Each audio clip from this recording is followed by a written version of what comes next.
Hi everyone, I hope you're doing well. Today's video is a tag started by Tim from Smelly Sweet and Taryn from Taryn Essence. They both make videos on perfumes and came up with this very interesting idea of asking 21 questions. And I think it's a fun way of sharing my perfumes and also some information about me. I will be linking their channel information in the description below, so please do check that out. And they are both new to YouTube, so it would be really nice if you could support them as well. And please do remember to subscribe if you're not already subscribed. I would really appreciate if you do. And hit the like button if you like this video. And press the notification bell so you don't miss any uploads. So let's start. Question 1 is, have you been to school for perfumery? No, I haven't. I am just a regular person who's been wearing and collecting perfumes for a really long time. Since I was a young girl. I am not an expert. I don't always smell all the notes in a perfume, and sometimes I smell notes that are not even there. So this is just a hobby for me, a very expensive hobby, I'll admit. And although sometimes I wish I knew how to make perfume so I could make my own perfume, but I would rather have an expert like maybe Dominique Ropion or Olivier Polge, or someone from Guerlain, not Thierry Vasseur, but maybe a family member, Jean-Paul Guerlain, to make something for me. So short answer, no, I have not. But if something does come up that gives me the opportunity to learn more about perfumery and the art of making perfumes, I would definitely love that. Question 2, do you consider yourself addicted to fragrances? Well, no, I don't think so. Not really. But I do have strong cravings for certain fragrances every now and then, so I don't know if that qualifies for addiction. I think for it to really be addictive, I would have to spend all my money, my food money, my rent money, and I don't do that. So I guess that's not really an addiction. It is just, like I said, an expensive hobby. Question 3, what is your first memory of wearing fragrance? The first memory I have is wearing my mom's perfume, and she had Dior's Poison. And I wore it at a wedding, and I remember it smelled so strong, so juicy and luscious, very long lasting. And it really stood out in the cold night. I mean, our Indian weddings are always at night and usually in the fall winter months. So you do need something really bold and strong to last through the night. And that one did exactly that. It's a beautiful perfume. I have thought of many times to get it, but the formulation is not the same as it used to be, so I'm still on the fence about it, whether I need a weak version of what I used to love before or not. Question 4, what was the first fragrance you purchased with your own money? That would be Colorescence in Relaxing from Dior. I think that's what it was. It was a really big bottle, 4.2 ounces, I think. It was a very light, watery, floral fragrance. Very uplifting, very easy wearing, and I finished almost all of it. Question 5, what is the oldest fragrance in your collection? You know, it's always so hard to answer a question like that because I've had perfumes for so long. And my answer probably varies each time I do these kind of videos because I don't remember. But I might go with this one. This is Bulgari's Eau Parfumée au Thé Vert. I have had this one for a long time, but it's a mini. But dabbing is really not for me, and I like this one so much. I purchased a bigger bottle of this last year. So technically, this is my oldest perfume. I have had this one since my school or college days. So yeah, this is really old. But if I had to really go for a full-size bottle that's really old, it would be Eclat d'Arpège from Lanvin. Now this liquid is supposed to be a very gorgeous lilac color, but mine has gone old and slightly bad, but it still smells nice. If I just wait for the initial alcohol to disappear, this one still smells really beautiful. It is a wisteria and lilac fragrance, absolutely outstanding. I think I will have to repurchase this one pretty soon. Question 6, what's the fragrance you can't stand to smell? Oh, there are so many. I should probably do a separate video on perfumes that I can't stand. On top of my mind is Marc Jacobs Daisy. And now I love the Daisy bottles. They are so cute. But there is something in the fragrance that I just don't like. And that's the way even with Be Delicious by DKNY. I can't even stand it on others. You know, there are some perfumes that I like on others, but they don't work on me. But these don't work on me. I don't like them on others either. So they're just awful. And of course, a majority of the Gourmand fragrances, I don't like them. Question 7, what is your favorite food or cuisine? Well, this one is quite hard to pick because I'm such a foodie. I like a variety of food and I like all kinds of foods. I think anything that's cooked well, I will like it. But my favorites are, apart from my own native food, is Chinese. I love sushi and I like a lot of East European food like dumplings and goulash and chicken paprikas. And I also like Russian food. I like Southeast Asian cuisines, Singaporean, Malaysian, Thai, Vietnamese. Question 8, and referring to foods, do you prefer sweet or salty, mild or spicy? Well, it all depends on the mood. I guess I am such a foodie, I'm always up for anything. I do prefer salty, but I will have a strong craving for sweets. And I used to be able to handle very spicy food, but now I can't anymore. So definitely not mild, but medium, yes. I would like it medium to hot, spicy. Question 9, what's the last fragrance you purchased? Again, I don't remember because I did haul them collectively.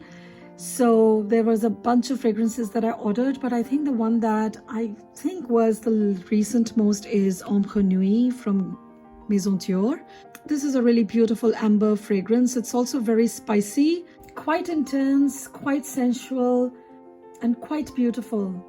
Question 10, which fragrance have you been thinking of buying for a long time but never came around to doing so?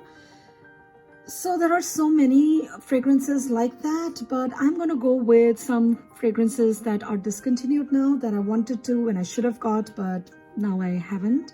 One is Délices de Cartier, which was a very nice peppery cherry fragrance, I think. And next is Lavande Trianon, which is from Maison Lancôme. That's a beautiful milky lavender fragrance. And Terracotta from Guerlain. I missed the opportunity of getting that one too. That one is a very beautiful coconutty tropical fragrance with a lot of tiara flower. And apart from these, what I have wanted for a long time, which I've not got, are one of the Eaux from Chanel. Actually, all of them. I like all of them except for the latest, which is French Riviera, I think. So I think I might get one of them this year. Question 11, do you have a dream fragrance but think it's too expensive? You know, I don't think I have a dream fragrance as of now. I haven't tried enough of the fragrances to really think that that's my dream fragrance. Probably something from Frédéric Malle or even Chanel. But honestly, I've not tried very extremely expensive fragrances. I think the most expensive fragrance that I may have tried is something from Clive Christian, which I don't remember, or Baccarat Rouge 540. And they weren't my dream fragrances, so I'm still on the search for it. But if I had to make a dream fragrance, I would have something that's floral, woody, animalic chypre with maybe oriental nuances, if that does work. And it should stay all day, it should last all day, it should blossom throughout the day. You know, maybe a combination of Diorama, L'Heure Bleue, Mitsuko, Vol de Nuit, Champ d'Arôme, maybe with Opium and Poison. I don't know if that works. Question 12, which fragrance is the cheapest you own and do you like it? Oh, let me go grab it. So the cheapest fragrance I own is Je Reviens from Worth. I think I paid about $7 for it, and yes, I do love it. This one is a really beautiful aldehydic floral fragrance. It's very light and powdery. In fact, it's too light and that's the only issue I have with it. So I have to spray a lot and even then it doesn't work. So I usually wear it at bedtime. Question 13, which fragrance is the most expensive in your collection? That would be this little guy here. It's number 1 from Clive Christian. So this one is part of a 3-bottle travel set and all of these 3 bottles are 10 ml each. And this is the only one that I like from that set. One I don't like at all and the other smells very similar to something I already have. So this is the only unique and likable fragrance from that set. So in a way I've paid $285 for just a 10 ml bottle of this one. So it is the most expensive so far in my collection. Question 14. Does your partner wear fragrances and is there one that they don't like on you? Well, my husband does not wear fragrances. He likes to, but he has a very sensitive nose. He gets a headache. So he doesn't wear them very often. I have gifted him many perfumes in the past, but now I just don't. So I instead buy unisex fragrances so we can both share and mostly I end up wearing those. And the perfume that he doesn't like on me is Cashmere from Chopard. He doesn't like this fragrance at all. He thinks it smells like cough syrup. I don't think it smells like cough syrup at all. I think it's quite nice, but It's not really my favorite either. The reason I don't like it is it gets a bit too sweet and there is a bitterness that is there on my skin when I wear it, which I don't like. But this one is still okay. I will still wear it. It's not too bad. But he doesn't like it at all. And he doesn't like any sweet fragrances on me.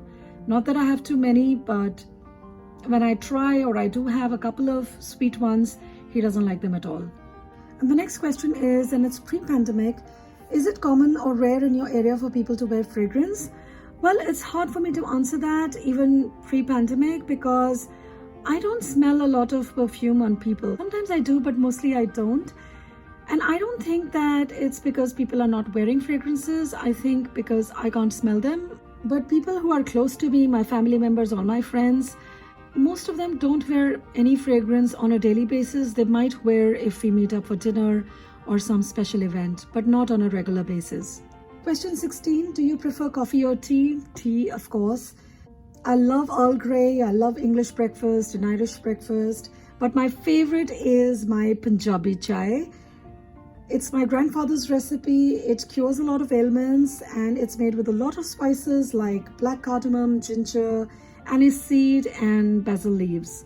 And I used to be able to have multiple cups at one point in time, but off late, due to a lot of stress that I went through, I have developed a sensitive stomach, so I have only 1 cup in the morning.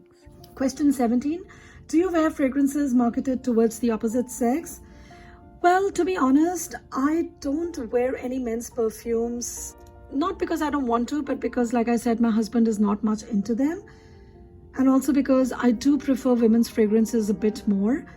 But that said, I do have a lot of unisex fragrances that I really like. I do like Burberry Men quite a bit, and that one my husband has, and I do borrow it every now and then. And I also like wearing Santal Royale. I believe this entire line was marketed towards men. So I hope that answers the question. Question 18. When traveling, do you take full bottles or decants or testers? I don't decant my fragrances just as yet. I do want to start doing that at some point. But I do carry my bottles because I am an oversprayer and testers are just too small. And most of the time I don't like the sprays on them. I do carry travel sprays, but sometimes I get fixated on a fragrance and I need to smell that and I may not have a travel spray of it, and so I carry my bottle. And because I have so many perfumes, most of my fragrances are 30 ml or 50 ml size, and so I am able to carry a few in my handbag, and then the rest I put it in the main luggage. So that way, if my luggage does not arrive on time, I will still have some fragrance, because it has happened with me once when I traveled, and actually I had packed them in a handbag, but because the flight was full, they checked in our hand luggage as well, and so I was without fragrance. And if something like that happens, the only other option is to buy a new one, which I did at that time. And I have shared this in my previous videos. Question 19. Do you typically receive compliments on fragrances? Sometimes, not too often. With strangers, it's very rare, but I have received compliments from co-workers, family and friends. Question 20. Do you wear fragrance when home alone? Yes, but not always. I do give my nose rest to prevent olfactory fatigue. I also find that if I wear one fragrance for many days in a row, then I smell it less and less. That's also why I have so many perfumes, so I can switch them up without tiring of them. Also, if I can say so myself, I do smell quite good naturally too. And we all do in the family, fortunately. So I love our natural body smell. And I do like to smell that every now and then too. So that is also a reason why I like to skip wearing perfume on some days. And question 21, the last question. Do you wear fragrances for yourself or to hopefully receive compliments? Well, for myself, of course. I love wearing perfume because I feel good, it's uplifting, I feel dressed up, ready, more confident. And I usually don't care about others smelling the perfume on me, but if they do smell and they do compliment, that's nice too. So that's it, guys. I hope you enjoyed this video, and if you did, please hit the like button and subscribe to my channel. Remember to hit the notification bell so you don't miss any videos. And please be sure to check out Smelly Sweet and Terran Essence. Their channels are really fun and I have really been enjoying their content. So thank you so much for watching. I'll see you in my next video. Bye bye.